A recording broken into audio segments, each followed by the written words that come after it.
shall request all the dignitaries on dais to come forward for lighting of lamp and Saraswati Vandana.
Now I request our director, Professor A.S.K. Sinha, to welcome our chief guest, Padam Shri Professor G.D. Yadav, ex-Vice Chancellor, ICT Mumbai.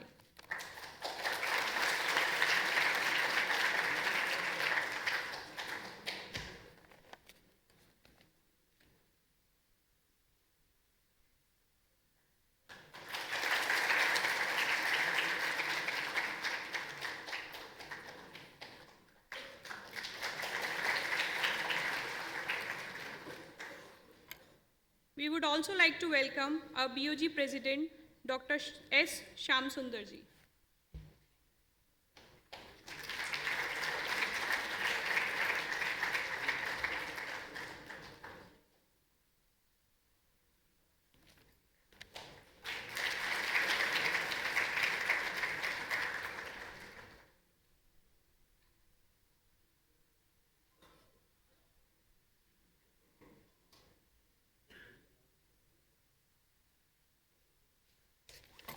We would also like to welcome ma'am to our campus for the first time.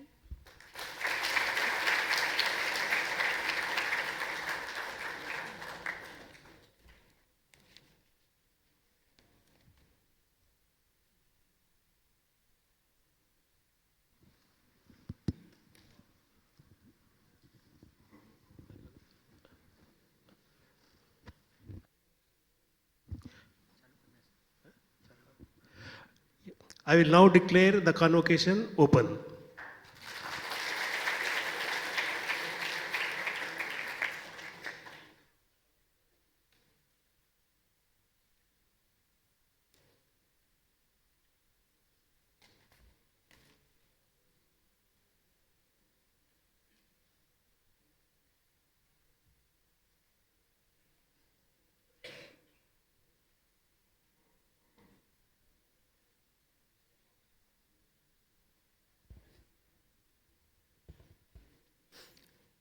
Chief guest of the ceremony, Padma Shri Professor G.D. Yadav ji, former Vice Chancellor of Institute of Chemical Technology, Mumbai, President BOG, Dr. S. Shyam Sundar ji, members of Board of Governors, Academic Senate, faculty members of the Institute, parents, and especially the graduating students, press, and media.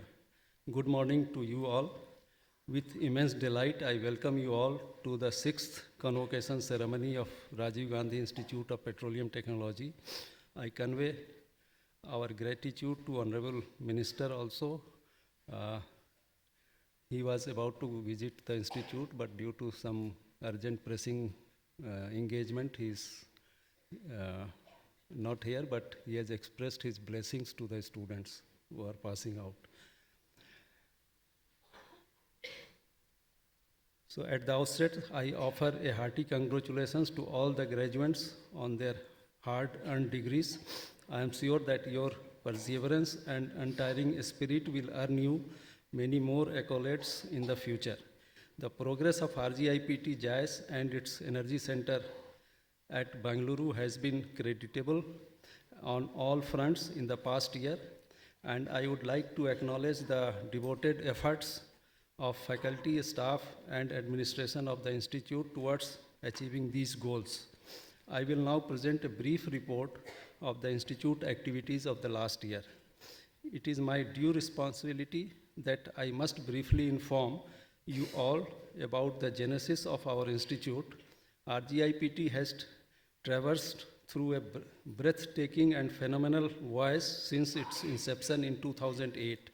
The Institute was established by an Act of Parliament by the Government of India as the first petroleum and energy domain specific institute and accorded the eminence of institution of national importance.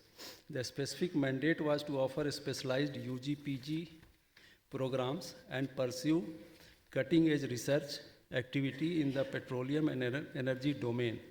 The Institute nurtures the vision of being globally recognized as a leader to address the energy sustainability and stability goal of mankind by creating a roadmap and offering key technological breakthroughs.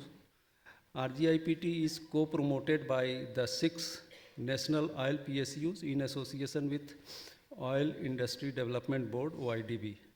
To further supplement the academic initiatives of RGIPT, 2 more centers have been established, one at Sivsagar, Assam, and the second one is at Bangalore, namely Assam Energy Institute and Energy Institute Bangalore. The Sivsagar Assam Center offers training in skill development and diploma level degrees pertaining to oil and gas. The Energy Institute Bangalore was established to offer PG programs and to facilitate the commercialization of technology, consultancy services, promoting entrepreneurship and translational research. The Institute continues to make forays into newer territories pertaining to undergraduate and postgraduate education. To further boost its academic offerings, new BTech programs such as BTech in Computer Science and Engineering, Design Engineering, BTech in Information Technology, BTech in Renewable Energy Engineering, BTech in Geoscience and Engineering, and BTech in Electrical Engineering with major in e-vehicle technology have been introduced. RGIPT has also started an integral dual degree program with BTech in Computer Science and MTech in Artificial Intelligence. The fellowship structure for PhD program has been revised to promote admission of bright scholars to our PhD program. The Institute has enhanced the fellowship amount for the students pursuing doctoral research from the academic year 22-23, and the fellowship structure is now superior compared to other premier institutions in the country. Further, the Institute has included a number of industry-sponsored PhD fellowships, namely Indian Oil CSIR, RGIPT, and HPCL RGIPT fellowship, research fellowship, with an attractive fellowship provision, along with additional financial support to promote research activities in the topics pertaining to key industrial challenges and strengthen industry-academia interaction. New MTech programs such as MTech in Data Science has been introduced from session 22-23 academic session at Energy Institute Bangalore, supporting the digitalization theme of the center. As a part of continued effort, welcome reforms have been introduced to the teaching pedagogy and course structure of RGIPT to enhance the industry preparedness of the students.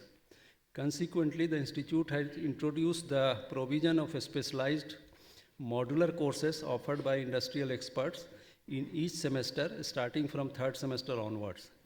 The Institute has also initiated the provision of minor to all UG programs to enable the graduates to have adequate knowledge to handle interdisciplinary problems. in ever-evolving energy industry. Overall, these initiatives have improved their employability potential and provided them with an edge over their contemporaries. RGIPT continues to be sought after destination for the JEE advanced candidates for the undergraduate program, as this year 442 students have taken admission in various disciplines, which includes 9 foreign students. Those have taken admission through a Study in India initiative. I would like to also appraise you about some of the few initiatives undertaken by the Institute to strengthen our academic program. For instance, Center for Continuing Education Program, Internal Quality Assurance Cell, and Academic Performance Evaluation Committee have been established and functional at the institute level to monitor, assess, and continuously offer suggestions to improve the teaching and learning process. The rigor of an academic institute is dependent on the quality of its faculty members. The institute has recently extended and strengthened its pool of faculty members by recruiting 33 new talented candidates, taking the total to 65, distributed over 7 departments. I am pleased to inform you that the faculty members are possessing PhD degree and postdoctoral experiences from leading national and international institutions.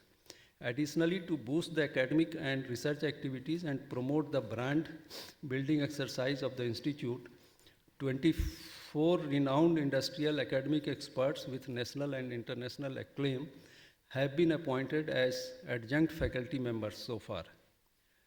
Efforts are undertaken to strongly promote the R&D activities at the Institute, and plans are set to achieve the long-term perspective of becoming the world leader in selective energy-related research in future. As a part of the process, research areas such as hydrogen energy, industrial corrosion, carbon capture, utilization and sequestration, petroleum exploration, production, AI/ML in petroleum and energy industry, biogas and biofuel have been identified. Provision of in-house research grant and technical manpower have been made to promote research activities in the above said area. The Institute has sanctioned 4 crore worth of research seed grant and 85 lakhs of Institute research grant to the faculty members in the last year. The state-of-art research facilities have been continuously added to the central research facility of the Institute to effectively conduct research activities in the above area.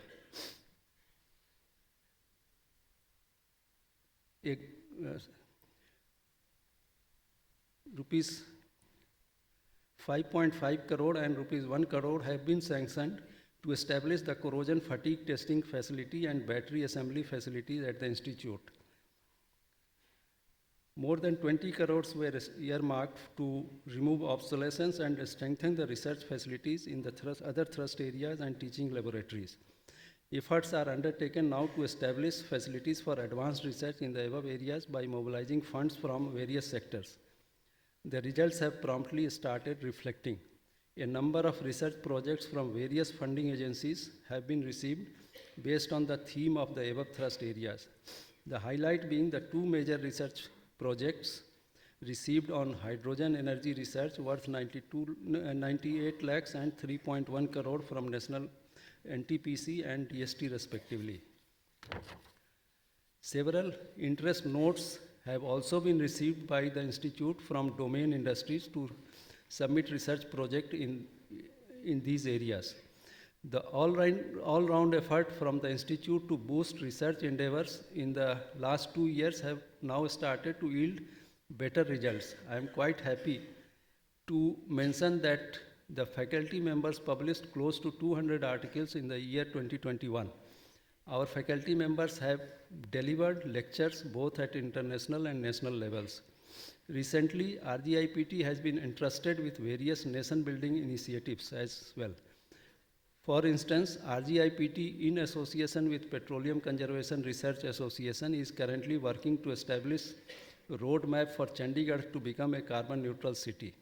Similarly, RGIPT has been made the nodal center for India Hydrocarbon Appraisal Program, with the objective of mapping of sedimentary basins and to assess the hydrocarbon potential of India.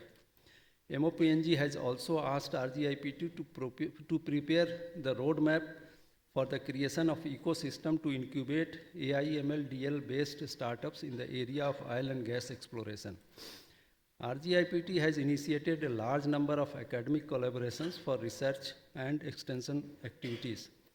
Such linkages provide not only value addition to the academic programs but also offer necessary exposure to the students and faculty members. For instance, in the last year, RGIPT has signed MOU with premier national and international institutions like Gujarat Energy Research and Management Institute, Jermi, CSIR Northeast Institute of Science and Technology, Jorhat, MNIT Allahabad, Northern Federal University, Russia, University Technology, Brunei, Rutger Center for Eminent Materials, Rutger University, United States. At the industrial front, RGIPT has signed MOU with IDT ONGC, Capgemini, NASCOM Foundation, Jubilant, HPCL, IOCL, R&D, Brai Air, Nihilant, IOCL Refinery Division, Calise Group, IOCL Business Division for research collaboration, exchange visits, and long-term industrial internship and training programs. The Institute proactively organized several workshops and training programs throughout the year. The Institute, in association with IOCL, organized 2 international training programs. One was on reservoir simulation for the faculty and students of University of Nairobi, Kenya, and the other one was advanced petroleum refining technologies for the working professionals of Mongol Refinery, Mongolia.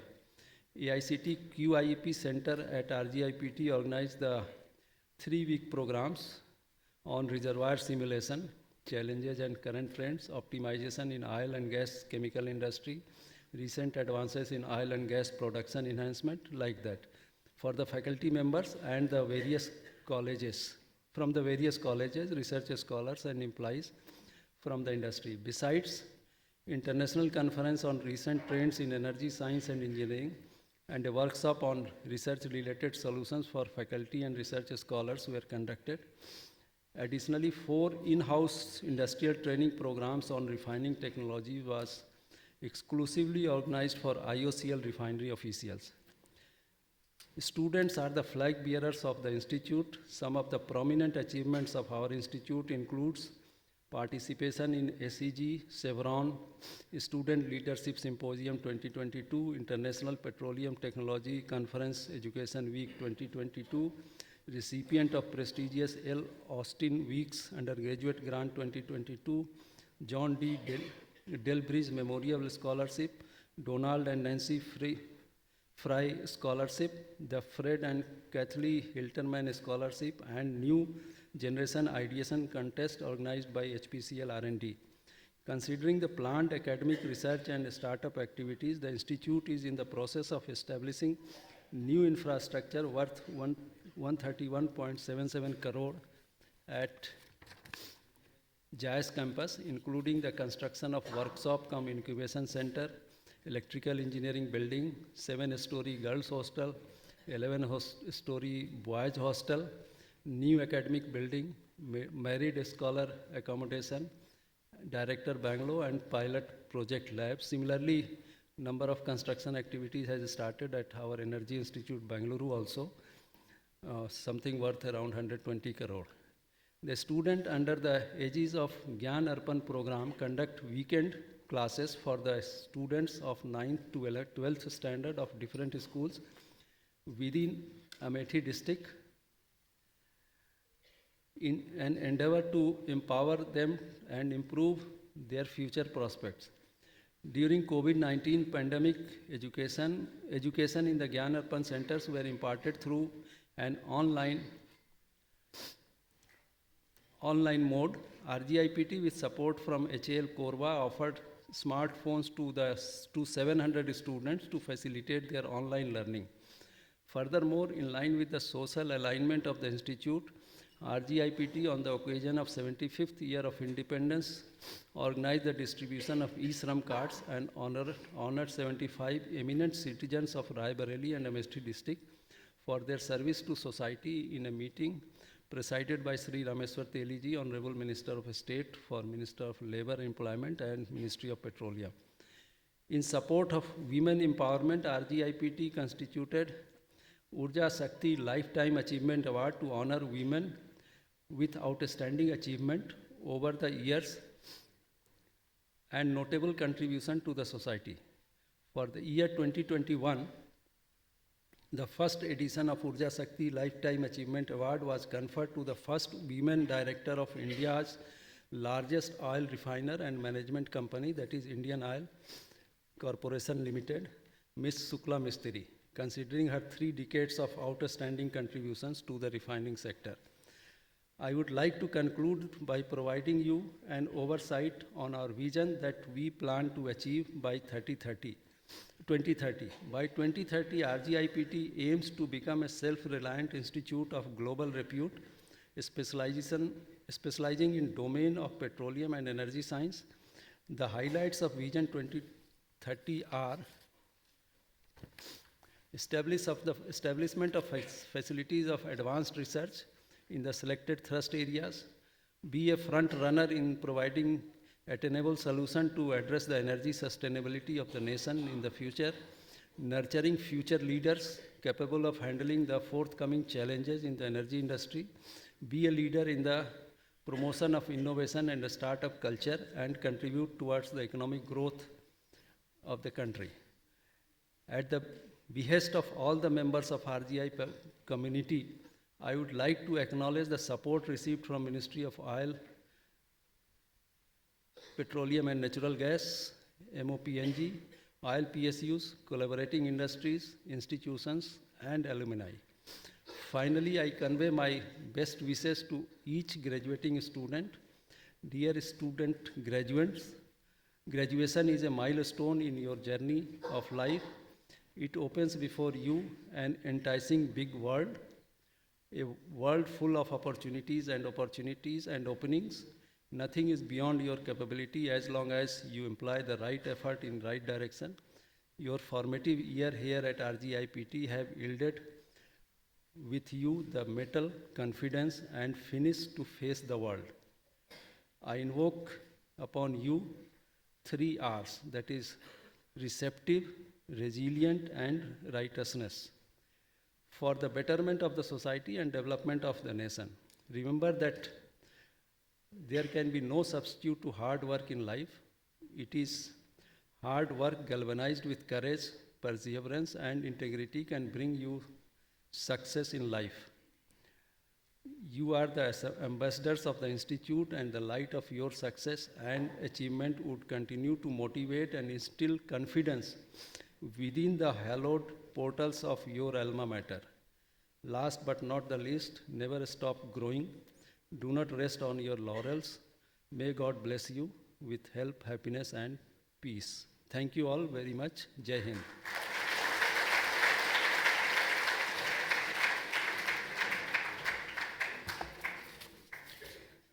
Namaskar. Dr. S. Samasundar, the President of RGIPT's Board of Governors, BOG. Dr. Samasundar is currently the promoter and managing director of Bangalore-based ProSim R&D Private Limited, which is working in the areas of energy, including oil and gas, thermal, nuclear, renewable, etc., and defense. Dr. Samasundara did his PhD from Indian Institute of Science, ISC, Bangalore, in mechanical engineering. He has researched in several premier institutions in the world, including Imperial College London, Drexel University Philadelphia, etc.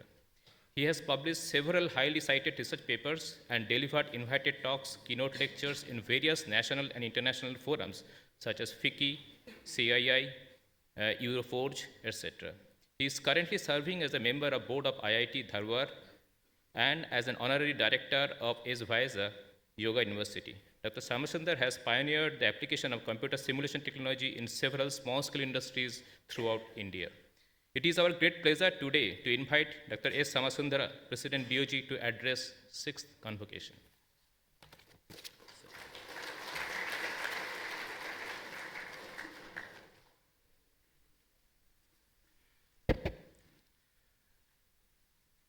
Professor Sinha, our director, beloved director, Professor Yadav, the chief guest of the day. I have heard a lot about you, sir. Your involvement with this RGIPT from the beginning days. Professor Boja, Mr. Jitendra Prasad, our registrar, and my dear faculty members of all the RGIPT centers, and most importantly, the students who are going out. This is your day. Congratulations to you guys. I can see the bright faces lit up with lot of hopes for future, correct? Anxious about your life, correct? Whether you get married or not, how soon I get married. Very nice. So this is the day. The theme of whatever I am going to speak for next few minutes, I kept it as future is bright. Although we use the word future, it is not future imperfect tense as we speak in grammar. It is past, it is present perfect. I am so envious of you personally. I am jealous of you guys who are graduating today from this RGIPT. Because when I graduated in 1980, or Professor Sinha or Professor Yadav or anybody here, we didn't have this kind of opportunity in India. The world was not so bright.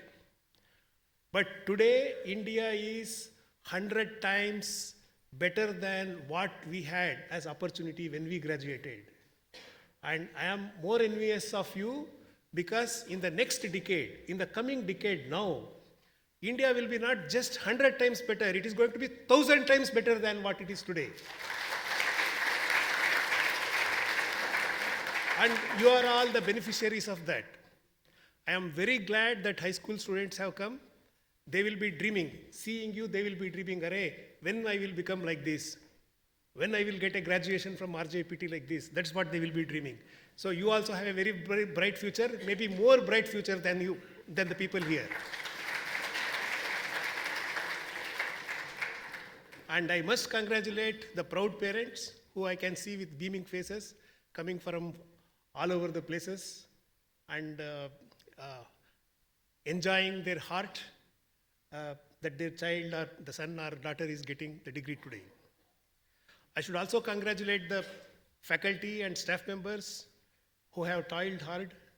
It's not very easy to manage students of this age. I know the trouble each faculty member has taken because to manage the students of this age is very difficult. It is challenging, but at the same time, it's also very enjoyable. I am sure that you have put a lot of efforts. I should congratulate all the members of the faculty also to you. My special thanks goes to Professor Sinha, who is the director of this institute, who is leading the institute. This was an unheard of institute. Day by day, the popularity is increasing, the achievements of this institute is increasing, and it is being recognized. Just to give an indication, this year we had a record of applications for admission to BTech programs in this institute. And only because of the limitation of the physical infrastructure like hostel, lab, etc., we had to limit. More people were willing to join, but RGIPT had to limit, okay, bus, hamara ho gaya. It's like, yeah. It's like, oh, you go to a nice hotel and you have to wait. Like that, this is what happened in RGIPT now, and all the credit goes to Professor Sinha. RGIPT is an institution of national importance under an Act of Parliament, under the Ministry of Petroleum and Natural Gas. And this is similar to what is the status of IITs or triple ITs or NIMHANS, etc., AIMS, etc. But this is under the Ministry of Petroleum. So our mandate is to work on energy, to prepare the students, to prepare the workforce for the energy sector. This is the mandate of this institute. The ministry has a lot of expectations. The nation has a lot of expectations from this institute, from the students who are graduating and from the faculty of this institute. Recently, there was a General Council meeting of this institute where the Secretary of the Department of Petroleum is the chairman and all the CMDs of oil companies, etc. are involved. And they were telling, Arey, there is a need for starting the drilling technology course, why don't you start? Earlier we were said India is going on a big piping network program. Why don't we generate a lot of engineers and diploma holders in this area of piping technology? Like this, there are a lot of expectations, and the demand for this kind of courses is very high. The demand for the students of RGIPT is very high. In the paper we read, oh, hydrogen is coming, electric vehicle is coming, so where is the need for petroleum technology? Just today I was speaking to Dr. Roy, who is from Oil India and IOCL, and now he is in Germany. But then he was also describing the same thing. Whatever happens in India for the next 40, 50 years, the usage of crude products, petroleum, gas, diesel, that will not go down. That will only keep increasing.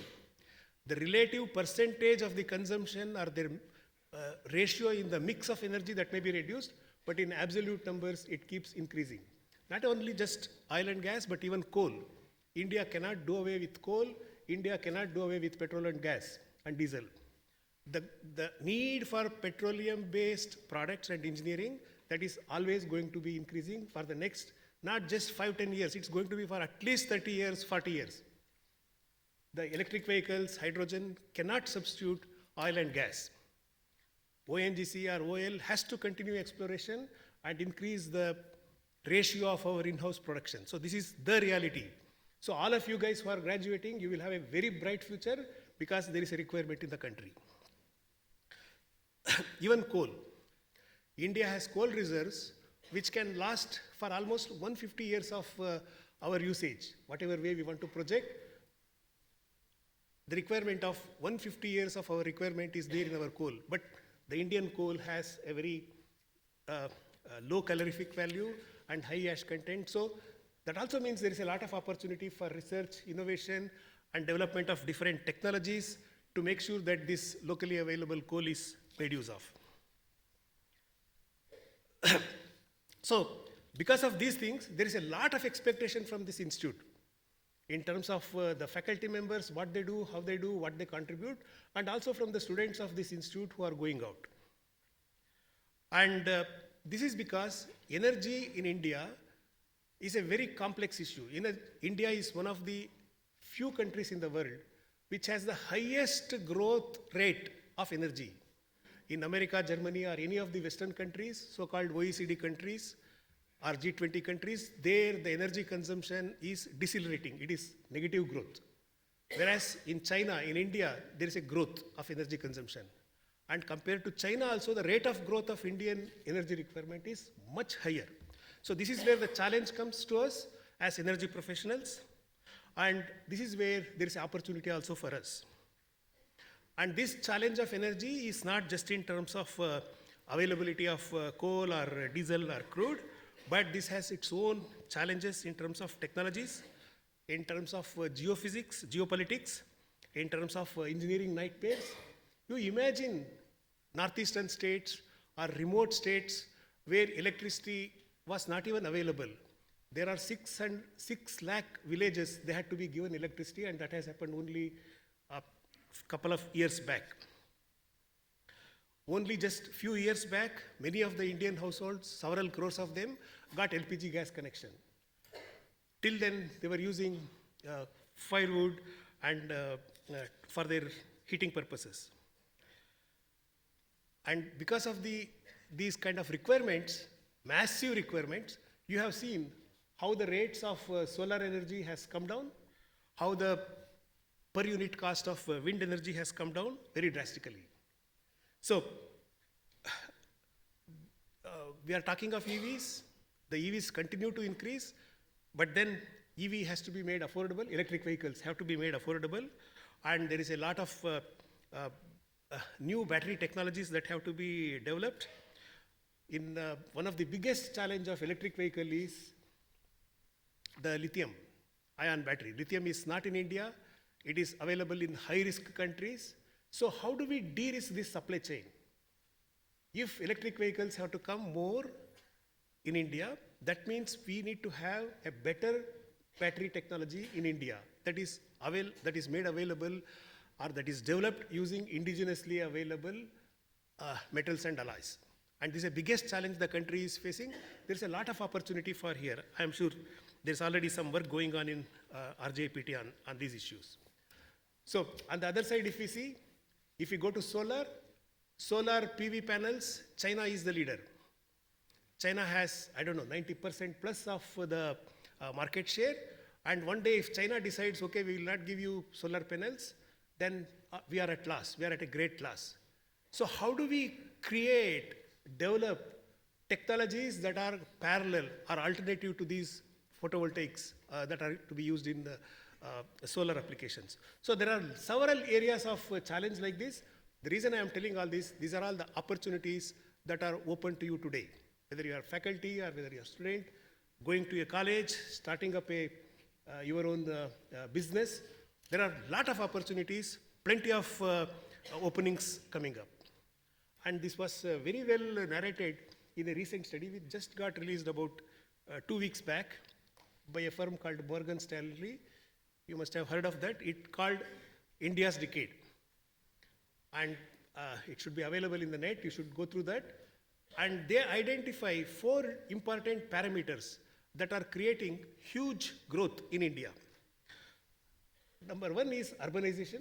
There are a lot of studies like that. One is urbanization. There is a massive urbanization happening in India, which is opening up a lot of opportunities. That is very phenomenal in the whole world. It takes a lot of time to describe this. The second thing is what they call as offshoring. We had last 2 years COVID, and COVID we all cursed. But then for India as a whole, COVID has something very good. 2 things happened during COVID, which you must have realized. COVID made people to accept the concept of work from home. All the offices, they accept now the concept of work from home. And similarly, COVID also made the concept of get the work out of India for the global companies acceptable. So working from India is now acceptable. So outsourcing, what you saw as IT or engineering or whatever outsourcing, that is going to increase. Just in the last year, just to give you a number, the number of companies who set up their captive back offices, whether for engineering or for IT or whatever application, that has doubled just in 1 year. So this is the way the things are going, and the number of people employed increased just last year from about 41 lakhs to 53 lakhs. So this is the kind of number we are talking. That's why I said you people are so lucky. There is so much glorious days available for you. So this is about the second part, which was offshoring. In the offshoring, now because of the whatever policies the government is working on, earlier it was defined by the services sector, IT services or legal services or whatever, engineering services, etc. But now the government of India has made clever plans to invite foreign investment into manufacturing. You must have heard of this PLI scheme. Because of this, in specific sectors, huge investment is coming in that.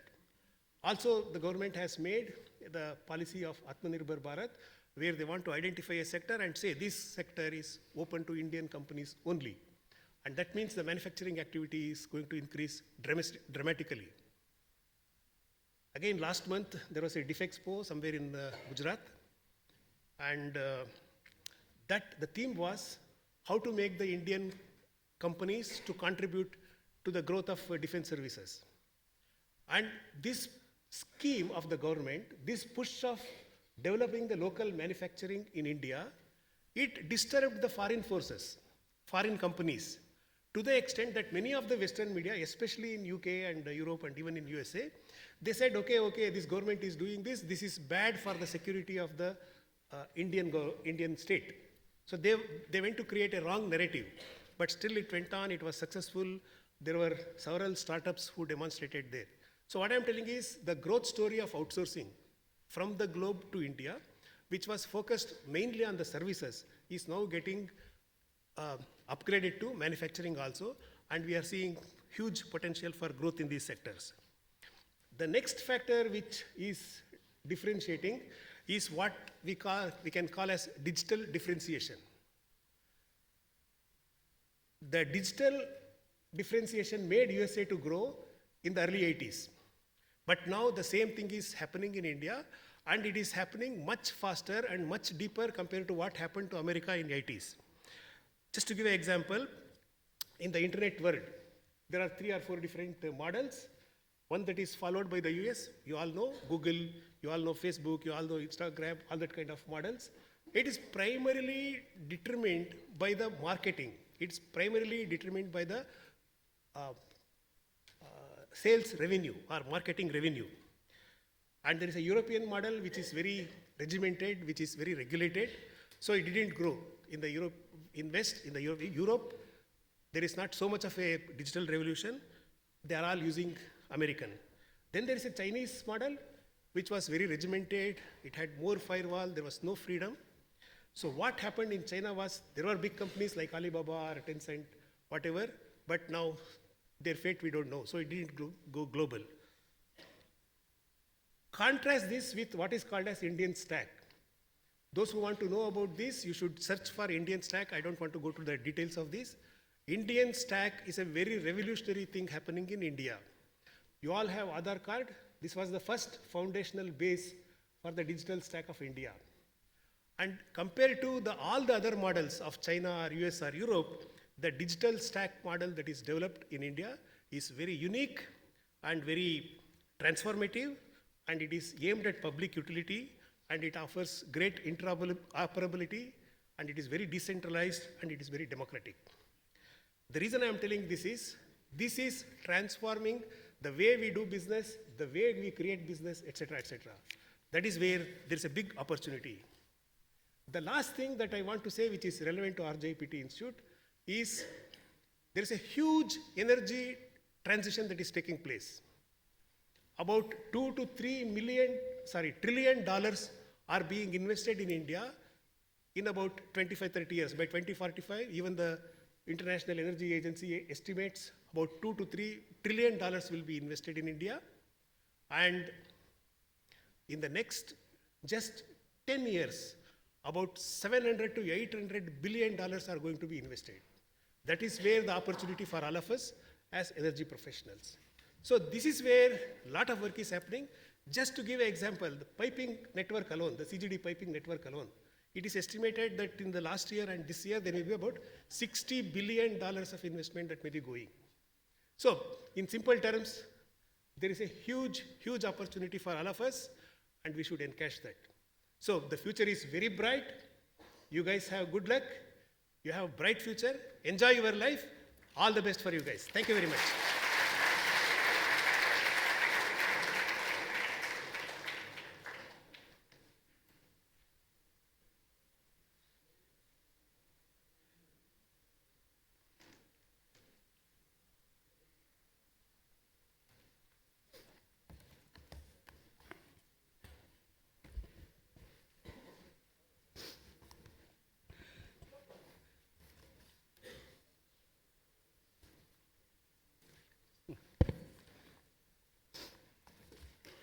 This 6th convocation of Rajiv Gandhi Institute of Petroleum Technology has been called to confer degrees upon the candidates who, in the examination of 2022 for the purpose, have been certified to be worthy of the same. Let the students be presented. Sir, I present unto you the students. They have been examined and found qualified for the respective degrees of Doctor of Philosophy, Master of Business Administration, Master of Technology, Bachelor of Technology. I pray that they may be admitted to the respective degrees, sir. I also pray that the students who have been examined and found qualified for respective degrees but could not present themselves in person at the convocation be admitted to their respective degrees in absentia.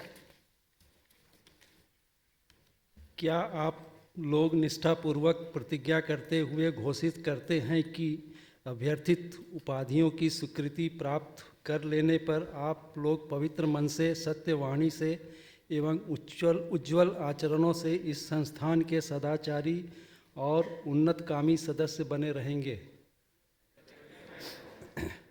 क्या आप प्रतिज्ञा करते हैं कि अधिक से अधिक तथा यथा अवसर और यथाशक्ति आप लोग सदाचार और ज्ञान विज्ञान के संपोषण और संवर्धन में सदा प्रयत्नशील रहेंगे? क्या आप प्रतिज्ञा करते हैं कि सर्व कल्याण सार्वभौमिक सामाजिक व्यवस्था के संरक्षण और उन्नयन में सदा सक्रिय रहेंगे?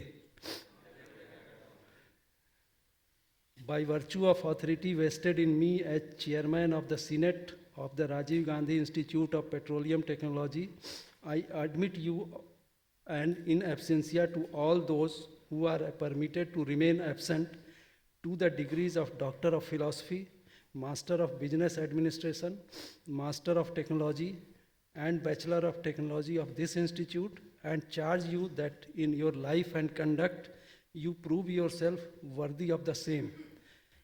By virtue of authority given to me as the Chairman Senate, I hereby declare that you and all those who are permitted to remain absent are admitted to respective degrees.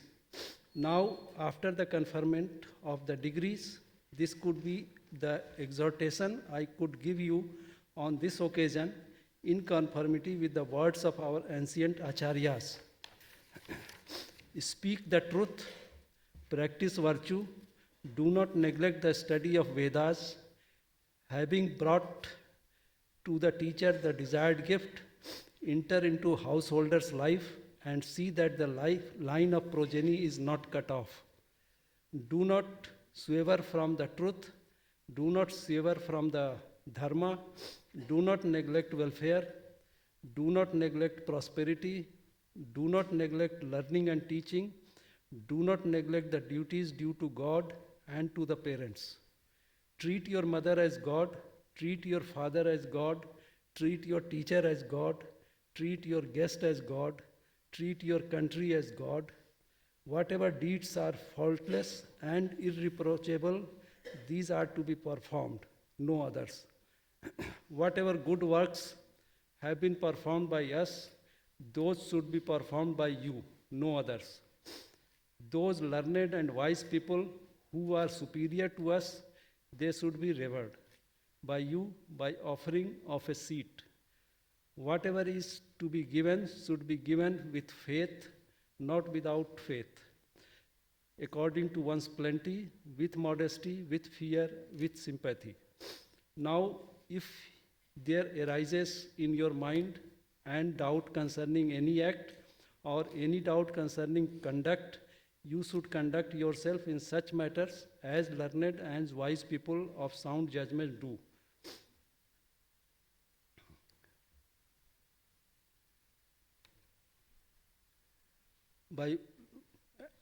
And love virtue as they may conduct themselves in such cases. Now, with the regard to such things, ill-spoken, you should conduct yourself in such a way that as learned and wise people of sound judgment, competent and devoted, not harsh, and lovers of virtue, as they may conduct themselves in such a case. This is the commandment, this is the teaching, this is the true purport of Veda, this is the instruction, and this you should observe. Dear graduates, bear this well in your heart and act as good behavior and conduct. Now you may occupy your seats.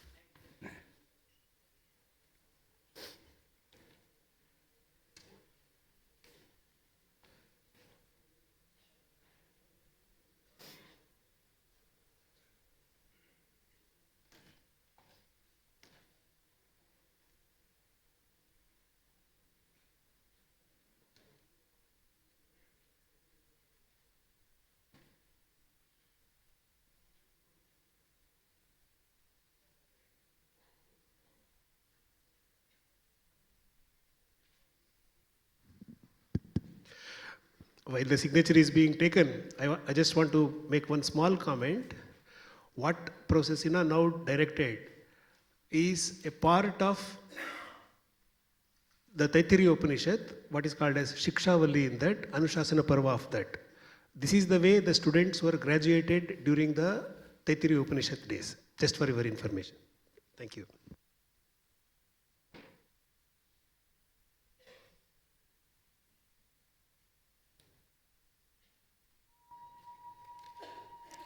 I request the chief guest, President BOG and Chairman Senate to give away degrees and medals.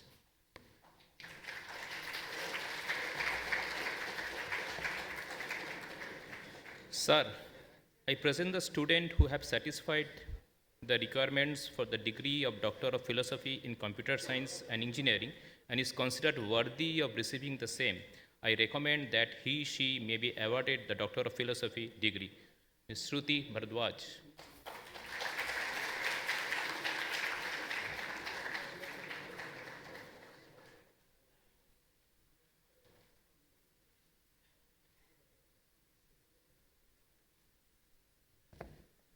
Sir, I present the students who have satisfied the requirements for the degree of Doctor of Philosophy in Mathematical Sciences and are considered worthy of receiving the same. I recommend that they may be awarded the Doctor of Philosophy degree. Praveen Kumar Maurya.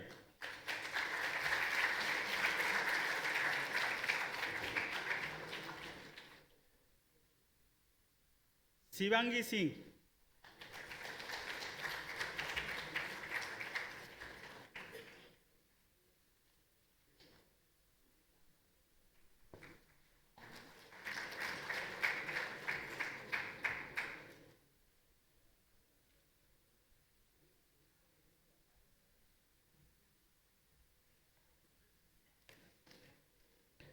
Sir, I present the student who has satisfied the requirements for the degree of Doctor of Philosophy in Sciences and Humanities and is considered worthy of receiving the same. I recommend that he may be awarded the Doctor of Philosophy degree.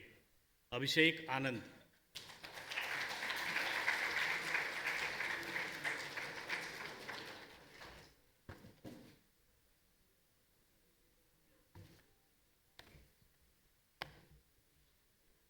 Sir, I present the students who have satisfied the requirements for the degree of Doctor of Philosophy in Management and are considered worthy of receiving the same. I recommend that they be awarded the Doctor of Philosophy degree. Shri Biswajit Roy.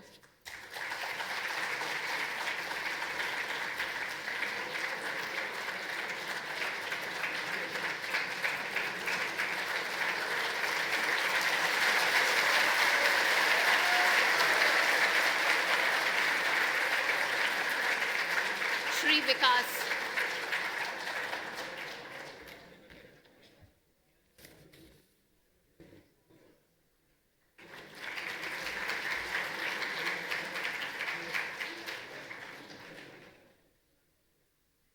Sir, I present the students who have satisfied the requirements for the degree of Master of Business Administration and are considered worthy of receiving the same. I recommend that they be awarded the degree of Master of Business Administration. Abdul Wasim Alam.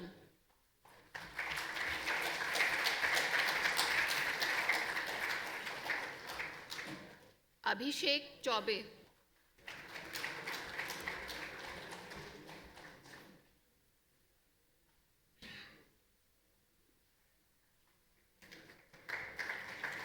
Aditi Bose.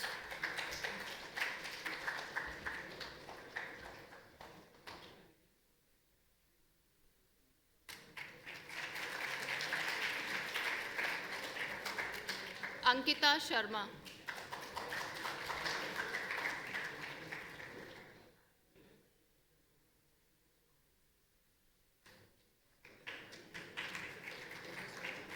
Archit A.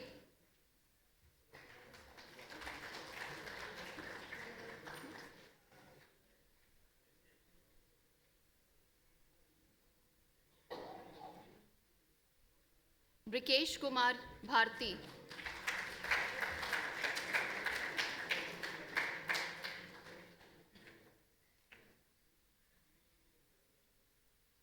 Devesh Pandit Bhamre.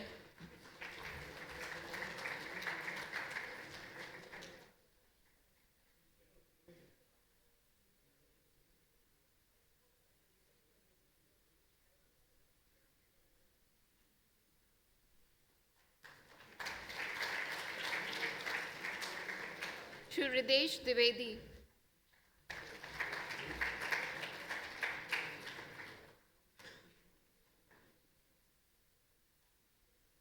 Neeraj Kumar Yadav.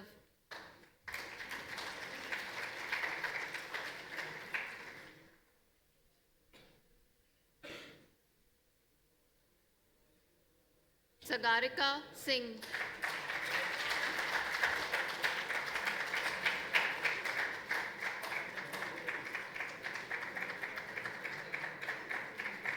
Shankar Jaikishan.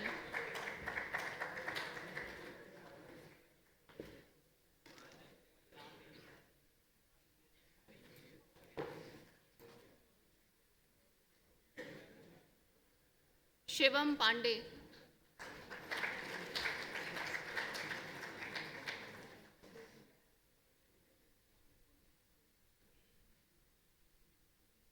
Shruti Arya.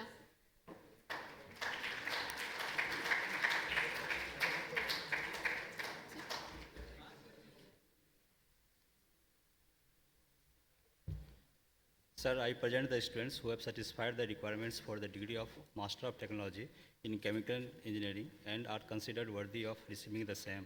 I recommend that they may be awarded the degree of Master of Technology in Chemical Engineering. Jatin Gupta.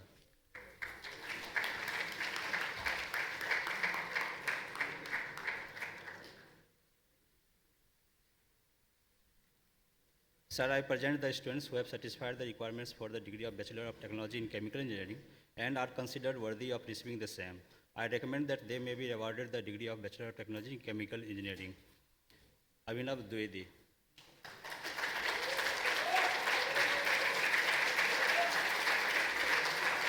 Amit Kumar Kashyap. Amit Kumar Kashyap.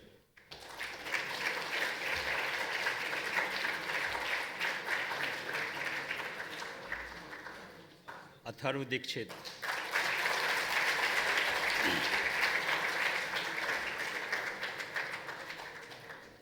Dheeraj Jangir.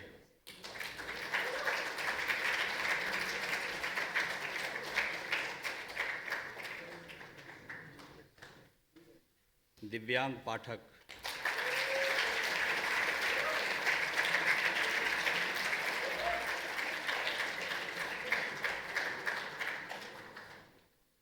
Rasamala Shashi Pritam.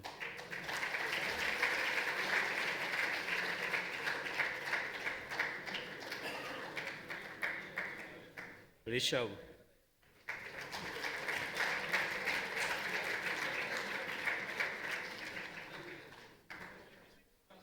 Saurabh Sharma.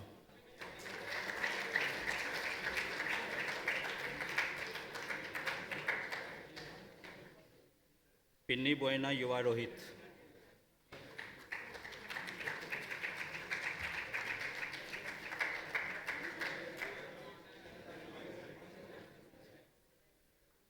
Pranjal Maheshwari.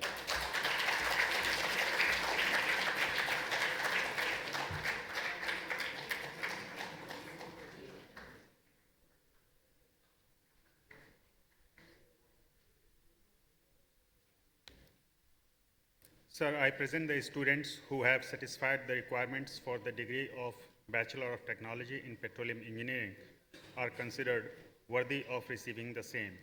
I recommend that they may be awarded the degree of Bachelor of Technology in Petroleum Engineering. Anugya Singh.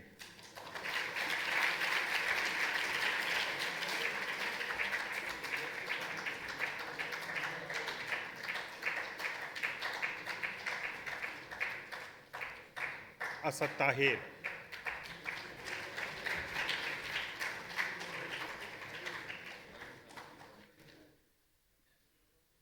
Ayush Singh.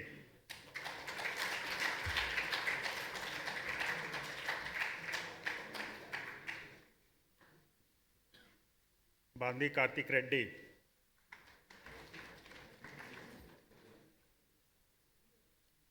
Dipansh Mishra.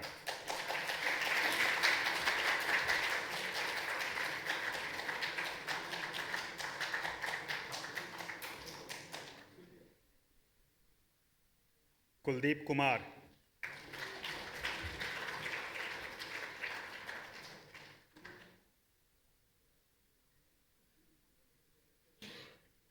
Kushal Das.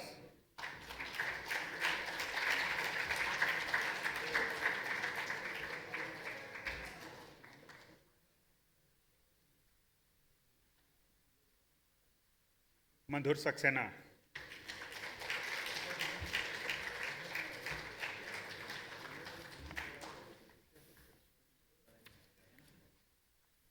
Mohammad Altamas Mazhari.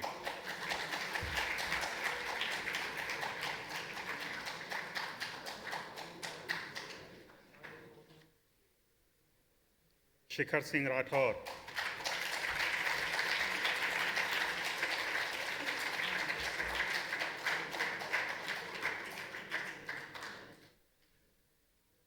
Siddharth Jain.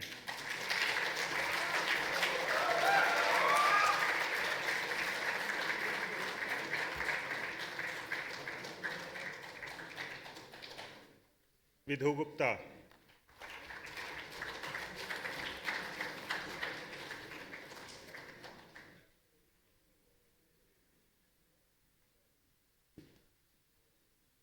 Vishu.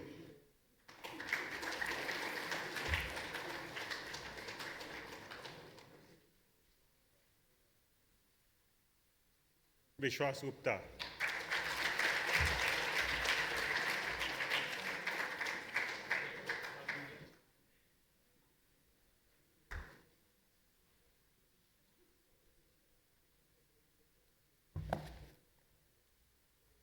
Sir, I present the student who have satisfied the requirements for the degree of Master of Technology in Renewable Energy and are considered worthy of receiving the same.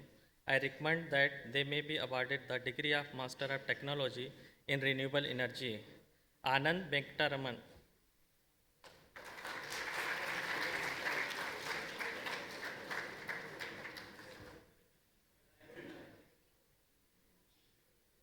Kulbhushan Yadav.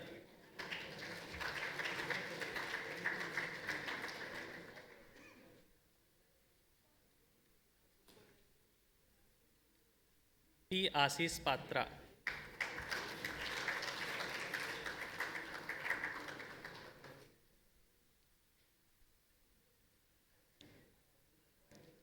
Sir, I present the student who have satisfied the requirement for the degree of Master of Technology in Energy Science and Technology and are considered worthy of receiving the same. I recommend that they may be awarded the degree of Master of Technology in Energy Science and Technology. 8 Vavesar.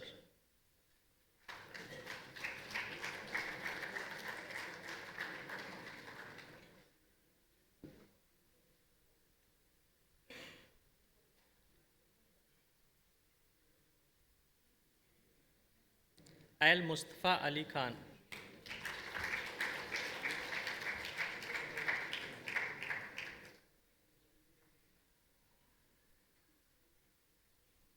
Nilesh Kumar.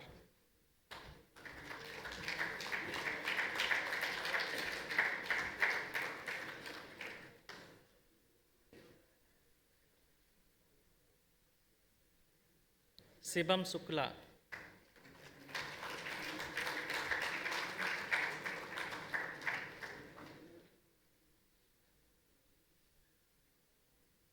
PB Sai Mahesh.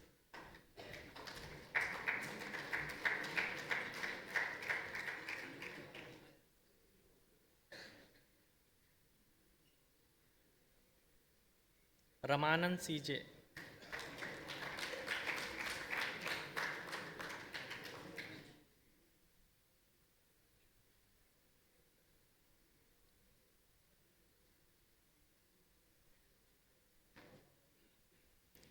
Sir, I present the student who have satisfied the requirement for the degree of Master of Technology in Electric Vehicle Technology and are considered worthy of receiving the same.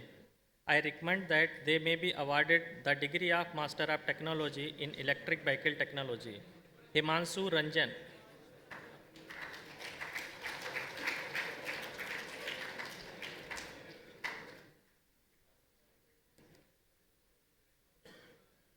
Suraksha R.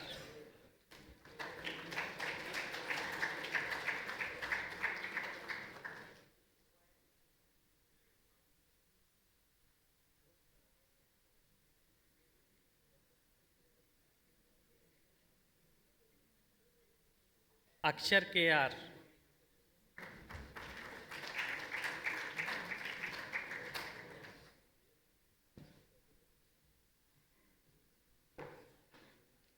Monisha M,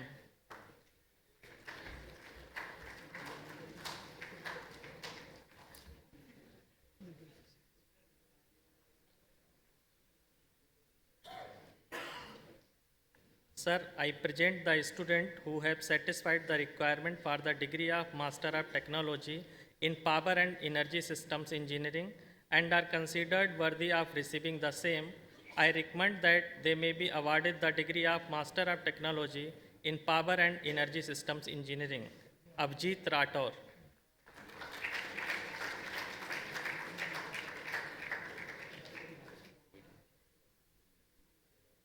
Kumari Yogita.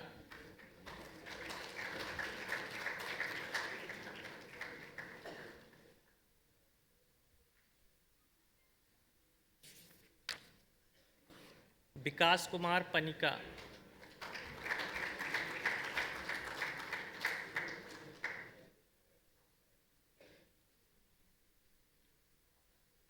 Shubham Sinha,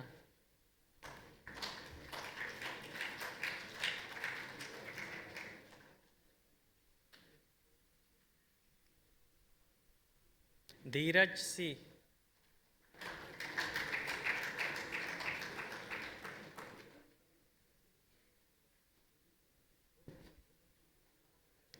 Prasad BSN,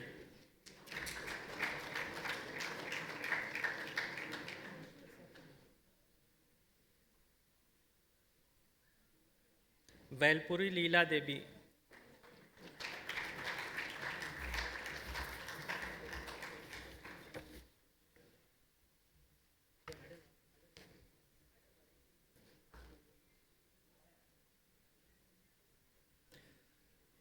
महोदय, अब मेरा अनुरोध है कि छात्र छात्राओं को संस्थान के स्वर्ण पदक से सम्मानित किया जाए।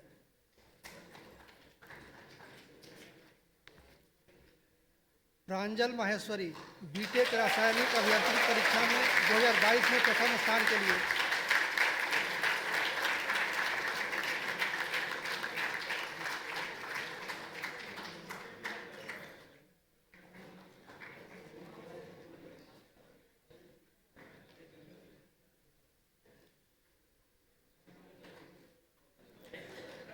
विधु गुप्ता, बीटेक पेट्रोलियम अभियांत्रिकी परीक्षा 2022 में प्रथम स्थान के लिए।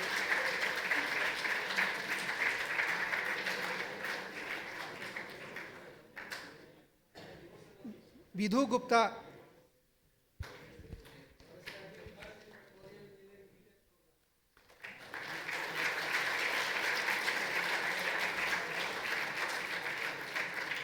आनंद वेंकट रमन, एमटेक नवीकरणीय ऊर्जा परीक्षा 2022 में प्रथम स्थान के लिए।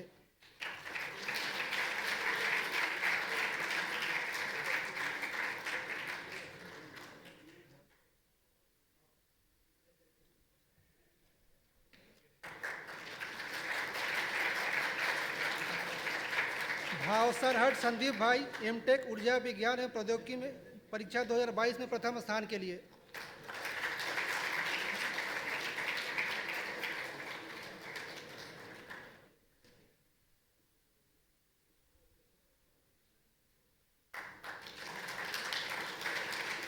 सुरक्षा आर, एमटेक विद्युत वाहन प्रौद्योगिकी परीक्षा 2022 में प्रथम स्थान के लिए।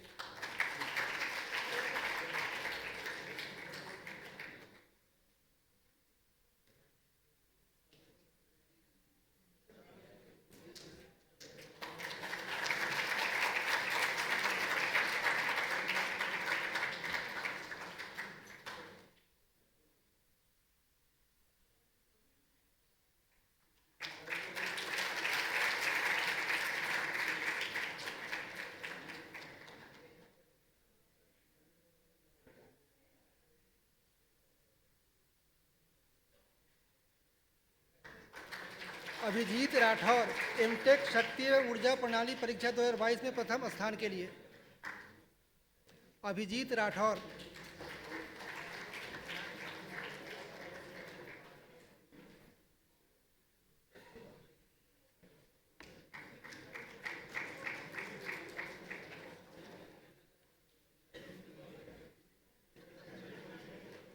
सागरिका सिंह व्यय प्रशासन पर स्नातक परीक्षा 2022 में प्रथम स्थान के लिए। सागरिका सिंह व्यवसाय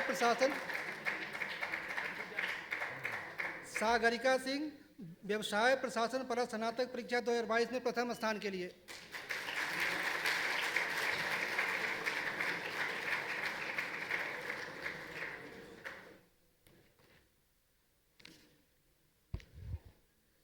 Sir, I present you the candidates who are to be awarded the President's Gold Medal. Pranjal Maheshwari. Wait. Pranjal Maheshwari is currently placed in Indian Oil Corporation Limited. Pranjal Maheshwari is currently placed in Indian Oil Corporation Limited, Panipat Refinery. He has completed his BTech in Chemical Engineering with a CPI of 9.76 and is ranked as number 1 in the branch.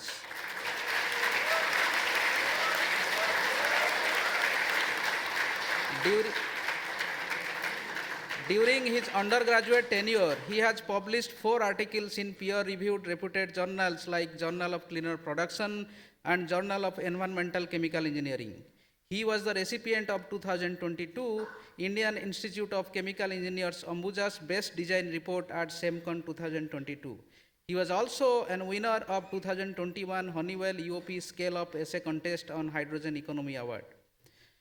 He is also a recipient of 2020 Donald Othmer Sophomore Academic Excellence Award. Pranjal was a president and member of many vital academic student bodies at the institute. Sir, I pray Pranjal be awarded the President's Gold Medal.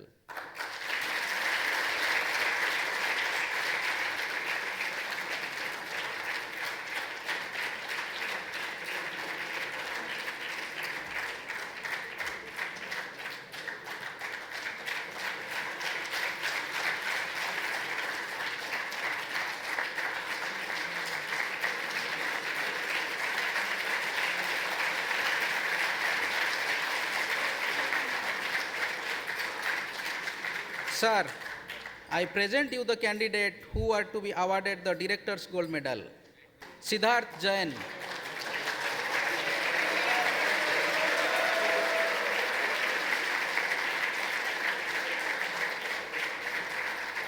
He is currently working with ONGC.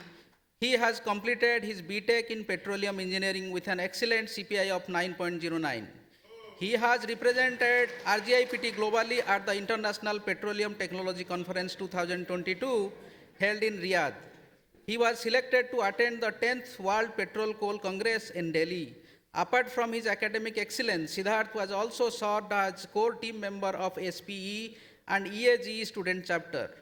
He was the first chairperson of ACM student chapter in RGIPT. Siddharth was president and member of many vital academic student bodies of the institute. Sir, I pray Siddharth be awarded the Director's Gold Medal.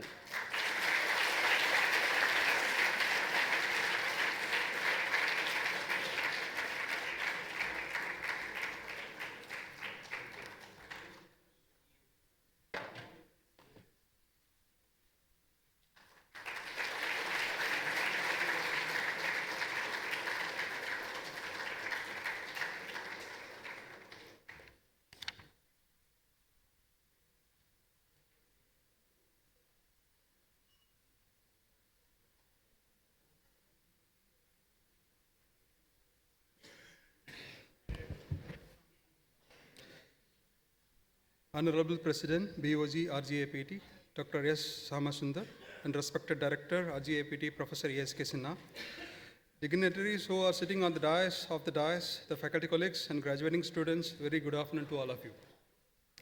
Graduation day represents the culmination of years of perseverance in academic endeavor. For some, it is a pinnacle. For many, it is a landmark. For most, it is a milestone, the prominent milestone on the road for further accomplishments.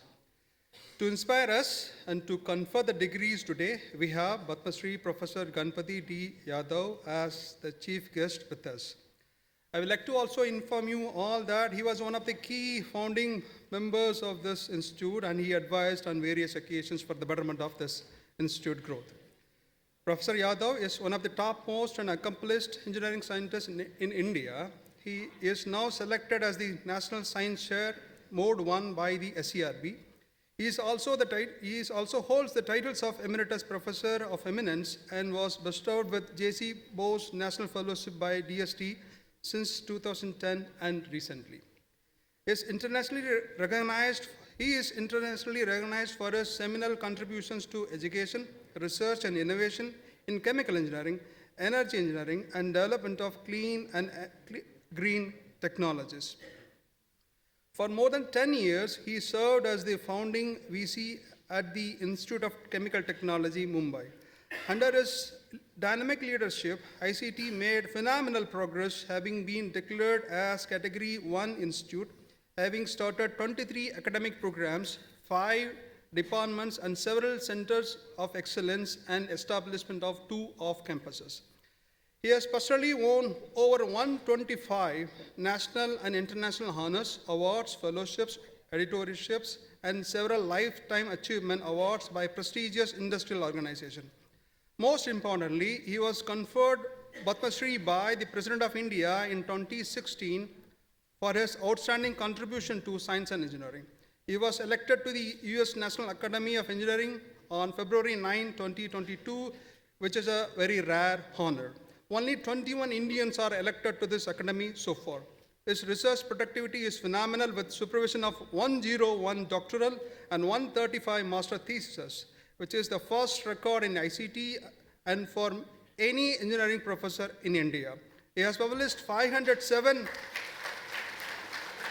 original research papers and 116 granted national and PCT patents, 8 new patent applications, 3 books, H-index of 65, I-index of 329, 16,000 plus citations, and 900 plus special lectures, seminars over the years. He is still actively involved in guiding 15 doctoral students, patenting, publishing, consulting, and transferring technologies to industry. The American Chemical Society published a special issue of industrial and engineering chemistry research in his honor in the year 2014. He is on the editorial boards of various prestigious journals, including ACS, Sustainable Chemistry and Engineering, and many more. He is currently editor-in-chief, the Journal of ICS being published by elsewhere. He has been a member or has chaired several national and international committees of MHRD, DST, DBT, UGC, AICTI, CSIR, and the Planning Commission's Pan-India S&T Committee, the Government of Maharashtra's Rajiv Gandhi S&T Committee, and so on. He was the Chairman, Research Council, CSIR, CSMCRI. He serves as an independent director on 5 renowned limited companies. He is also a member of Apex Council of Indian Oil R&D, Expert Advisory Committee of ONGC Energy Center, the Governing Council DBT Indian Oil Energy Center, and member of DBT Pan IIT Center for Bioenergy. He is a member of 3 working groups of Ministry of Petroleum and Natural Gas on biofuels, hydrogen, to look into a whole gamut of safety framework and suggest necessary changes for petroleum sector in the country. For the convocation ceremony, even today, there could not have been a more appropriate person than him to enlighten us, to embrace us, to enrich us today with us. I'm absolutely delighted to present the chief guest, Padma Shri Professor G.D. Yadav, former VC ICT. Thank you.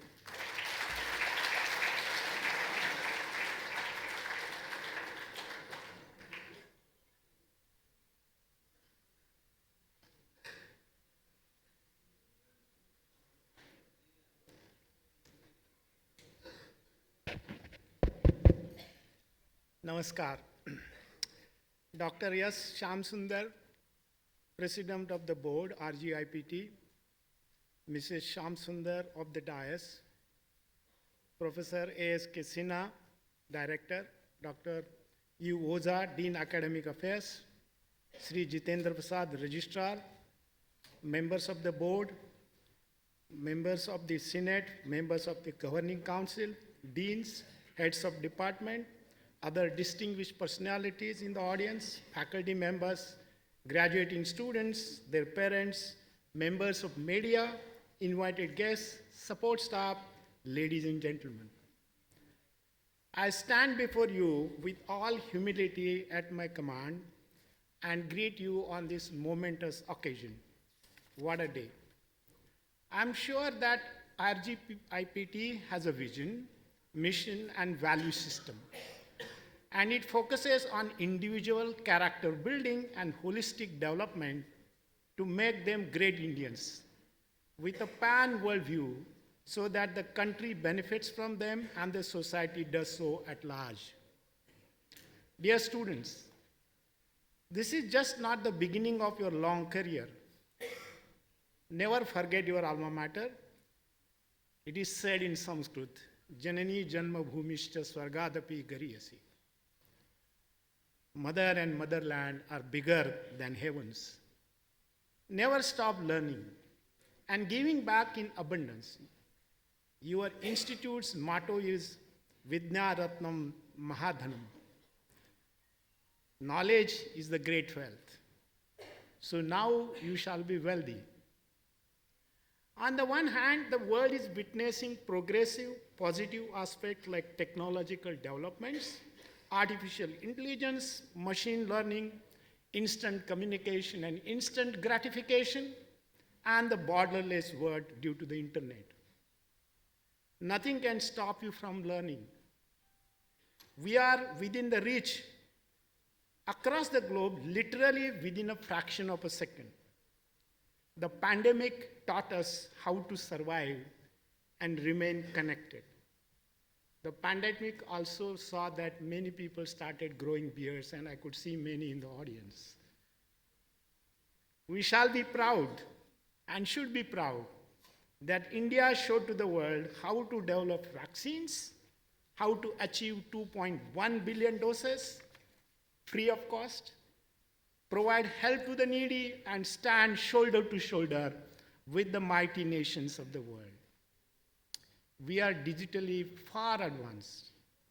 On the other hand, we are sadly facing terrorism, caste discrimination, conflicts, and efforts to malign our nation.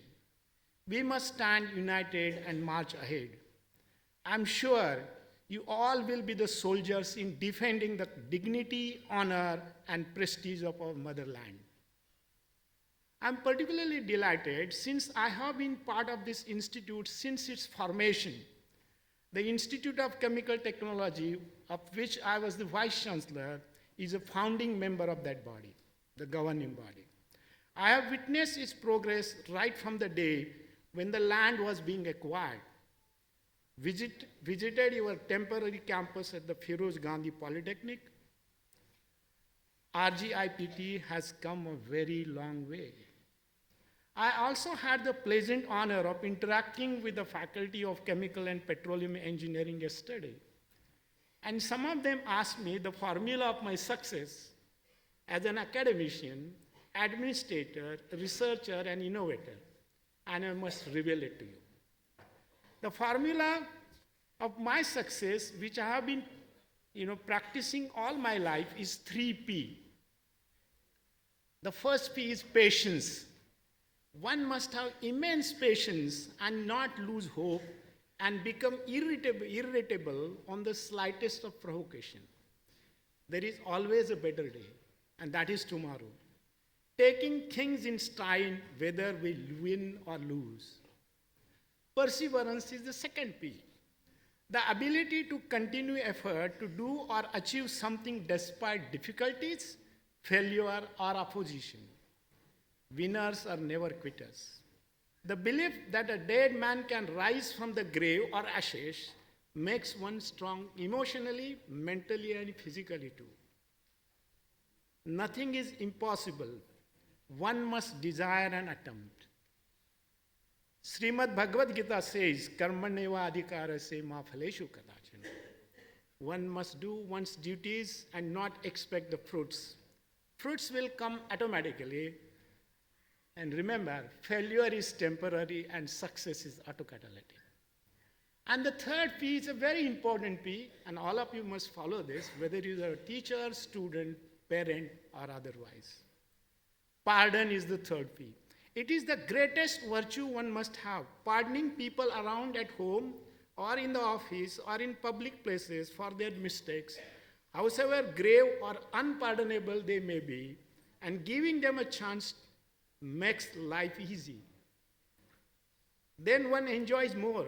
There is no baggage of hatred or dislike to carry on, for that matter, no sleepless nights. On the contrary, it makes the other person restless because he doesn't know what he did and you pardon him. That is the beauty and charm of granting pardon. Nobody is perfect, even gods. So that virtue makes one accommodative, understanding, and accessible, turning a blind eye as the adage goes. Since yours is the Institute of Petroleum Technology, established by the Act of Parliament, and the 6 PSUs are your founders, my advice to the board is that they ought to change the name of the institute. Because there will not be any crude oil by the middle of this century. That is the prediction. By 2054, we will not have any crude oil. But there is a beauty. So the name should be given as Rajiv Gandhi Institute of Sustainable Energy Technology. The word sustainable is very, very important. Of course, the ministry and parliament must be approached to approve the change. You cannot do on your own. The recent events across the globe demonstrate that we have too many technological and societal problems as regards energy and materials. Nobody ever imagined about 3 years ago that we will grow to the greatest scare ever we will face due to the coronavirus and the global economic slowdown. The conflict between Russia and Ukraine made us think on our energy policy and the value of self-reliance, Atmanirbharta. Ladies and gentlemen, who doesn't know the Paris Agreement of 2015, which has committed to the net carbon zero by 2050, and to restrict the global temperature rise during this century to less than 2 degrees Celsius, but preferably to less than 1.5 degrees Celsius by reducing the greenhouse gases. In January 2020, just before the pandemic began, the atmospheric concentration of CO2 was 410 ppm. Remember, when we started in 70-50, it was 260 ppm. Despite economic slowdown, the refinery capacities, which were that time 97.4 million barrels per day, that came down to something like 85 million barrels per day. Now it has crossed 100. The concentration rose to 412 ppm within a year. So that means there was some activity going on. And now, today, it stands at 421 ppm. It means we are emitting dangerous levels of carbon dioxide. And we must decarbonize our economy. Forget not, there was a negative crude oil price on April 10, 2020, and the oil industry was worried. And some of the pundits in that industry said that unless the crude oil price shoots up to more than $60 per barrel, the industry will not survive. In fact, the fracking industry in the United States, 7 of them cut down their budgets by $7 billion. Strangely, there was a huge surge in touching this crude oil price to $130 as a fallout of the Russia-Ukraine war. It sent chills across the world. India, like many in the European Union, suffered. But our foreign policy saved us. The carbon dioxide emissions stood at 35 gigatons in 2020. Now it is crossed 40 gigatons, and it may go to 45 gigatons if we do not take action right now. This is where your institute has a role to play. Unless it is brought down to less than 10 gigatons, it will not be possible to achieve the net zero goal. That means we have to take off carbon dioxide, carbon-based economy, by at least 25 to 30 gigatons. That's a huge challenge. It means we need carbon negative technology, not carbon neutral technologies. I'm not a politician, but a scientist engineer. The West was advising us to abandon coal power plants and go slow on nuclear energy. And some of the NGOs based in India with vested interests oppose India on both these counts, giving Germany's example, where Germany, shut down coal power plants, went down slow on nuclear energy. The irony is that the same Germany and the same Netherlands have restarted coal power plants and reopened atomic energy plants now because of the energy crisis. So giving bhashan is very simple to third world companies than actually practicing that in your own country. So that has shown us that we should be energy independent from the rest of the world. So how do we start that? India started the Global Solar Alliance, and we are talking of some 450 gigawatt solar power with 500 billion investment. It will give new types of jobs. In our culture, we have a trinity. And that trinity is Brahma, Vishnu, Mahesh. My scientific trinity is solar energy, Surya Devata, wind energy, Marut or Vayu Devata, and hydrogen energy. Hydrogen comes from water, Jala Devata. In this scene, green hydrogen, which is coming from splitting of water, it gives 1 kg of hydrogen and 8 kg of oxygen.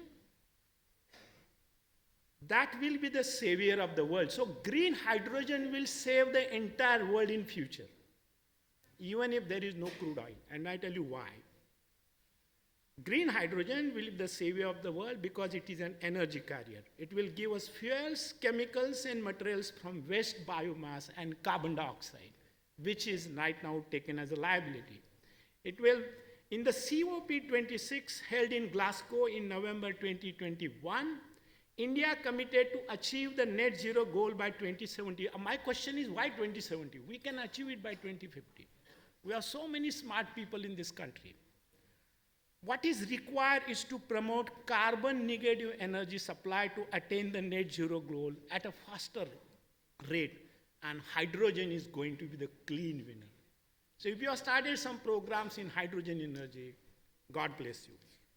In the realms of the renewable sources, in 2050, 73% of the energy will come from renewables. That is solar, wind, geothermal, hydro, nuclear, and hydrogen. And I mentioned earlier, solar, wind, and hydrogen will be the saviors. Both blue and green hydrogen will be the part of the energy mix, which will be 25% then, and that will be 49,000 terawatt hours. Our population in 2050 will be 9 billion plus. In 2025, will be 8 billion plus. So we require energy, we require materials, and we don't have crude oil of our own. Blue hydrogen is a carbon neutral, but it is not carbon negative. Then the green hydrogen and green ammonia policy, which was declared by the Power Ministry of Government of India on 17 February 2022, has envisioned that 50% of India's energy needs will be met by renewable resources by 2030. So we have a very big challenge.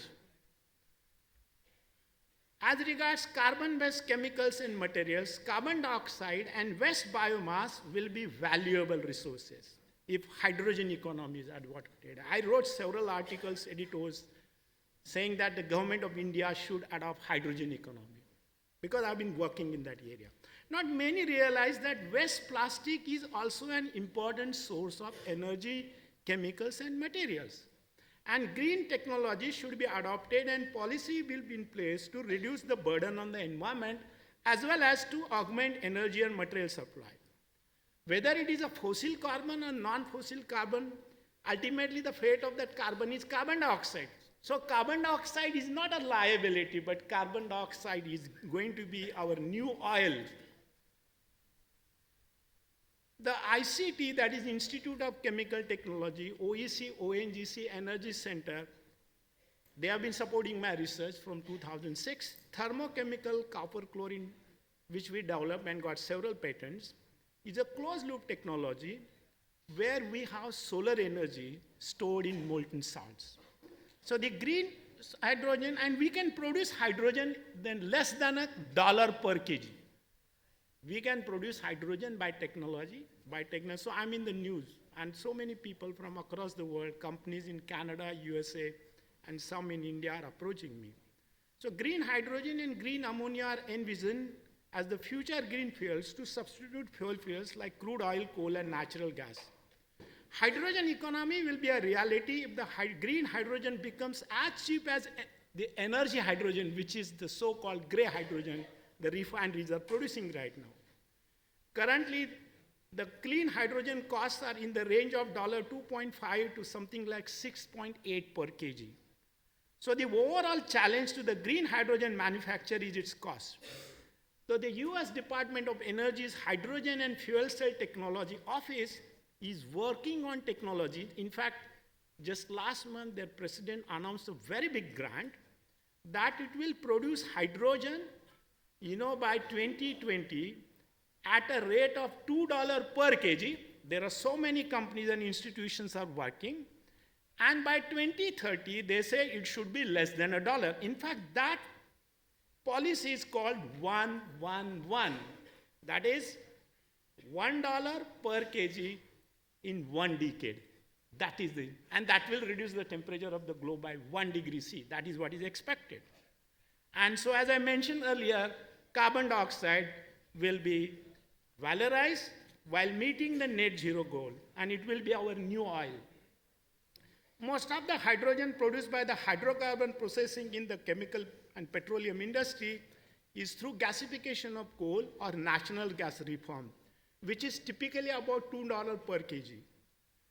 The cost of this hydrogen production mainly comes from the energy, that is either heat or electricity, which is consumed during the process. In the future, thermochemical water splitting cycles like which I developed based on copper chlorine, that will promote and that will compete with cheap production of green hydrogen if they are coupled with solar energy, wind energy, or even for that matter, nuclear energy.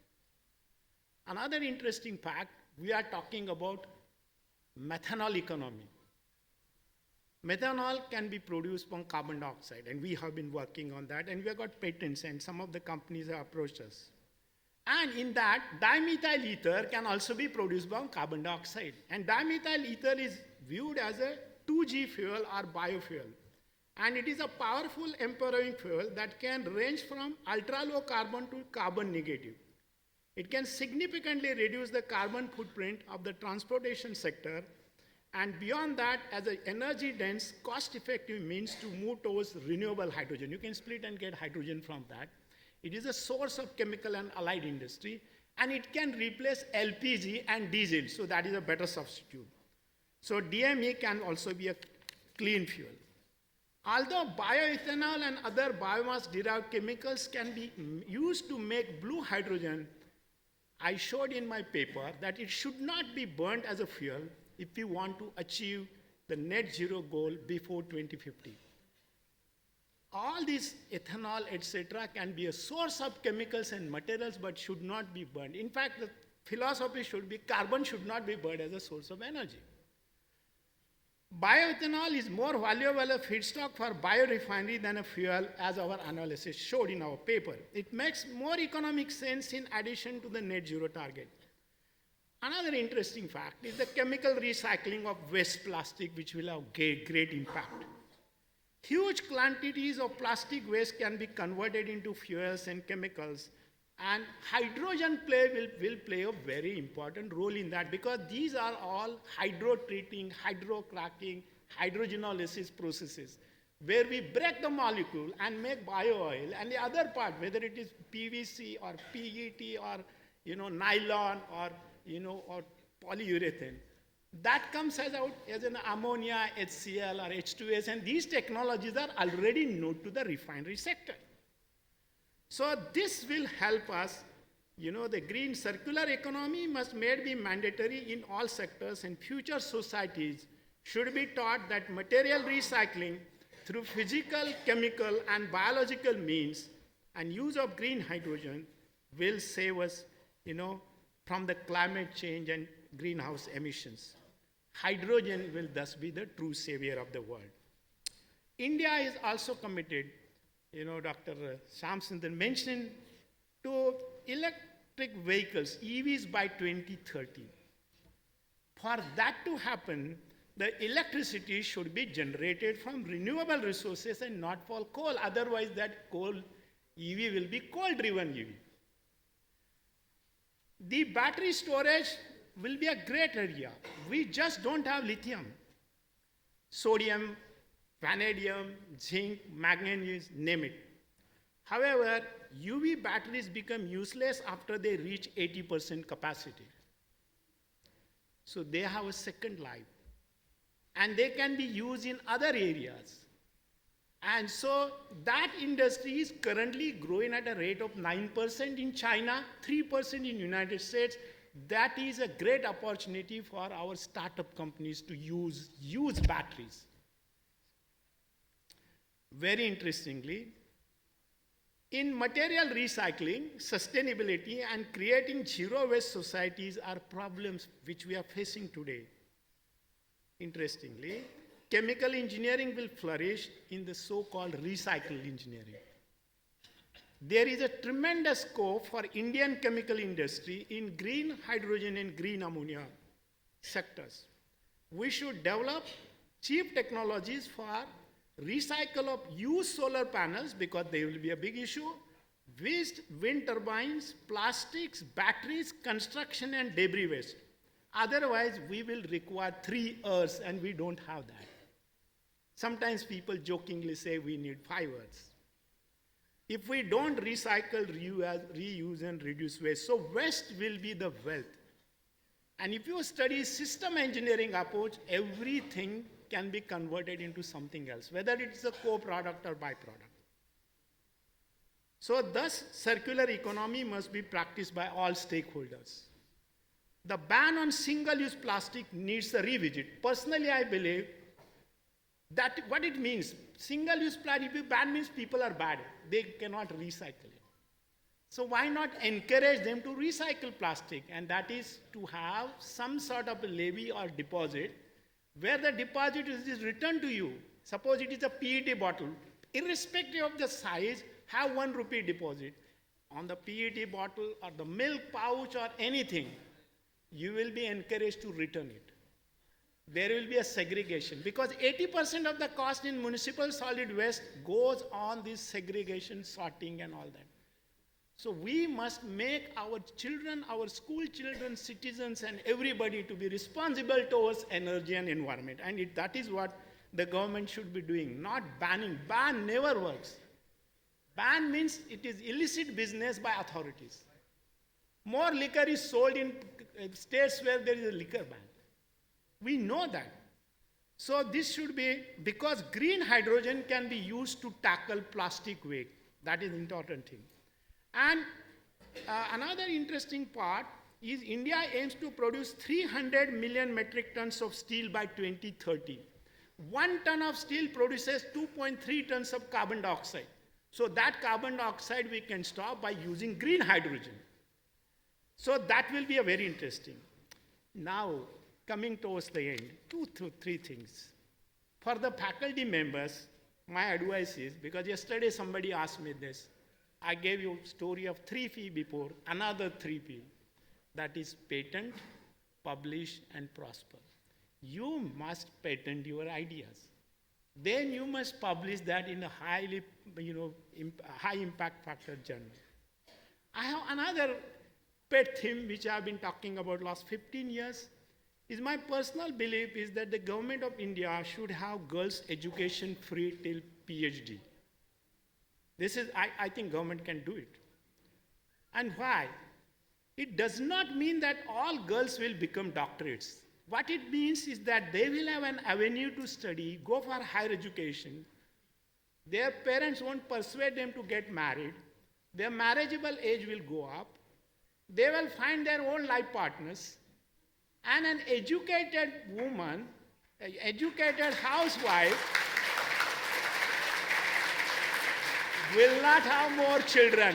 She will have at the most 1, 2 children. That will automatically control the population, and our country in 2 generations will be a great country if we give free education to women. That is my belief. This I have been telling to the governments. And some prophecy before I conclude. This is a prophecy.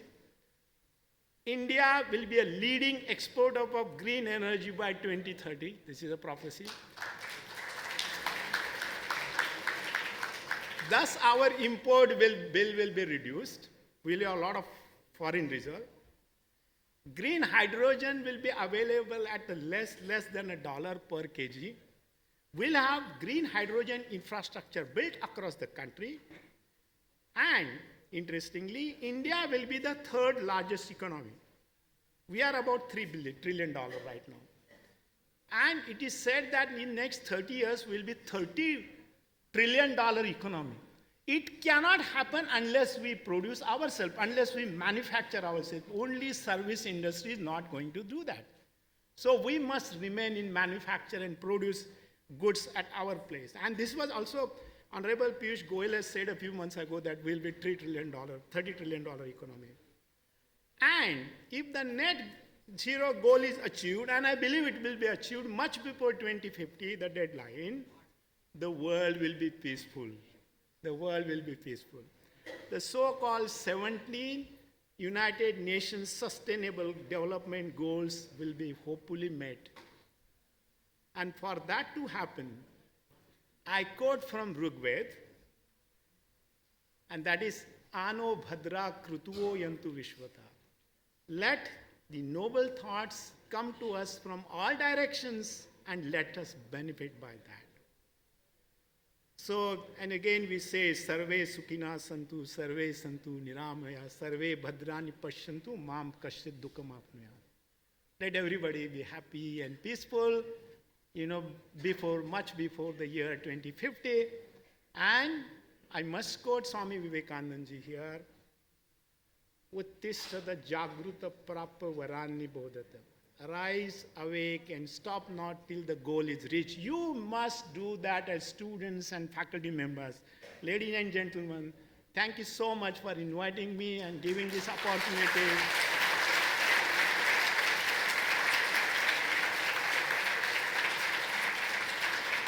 Before I close, I thank all of you. I bow before the audience. Namaskar, Jai Hind.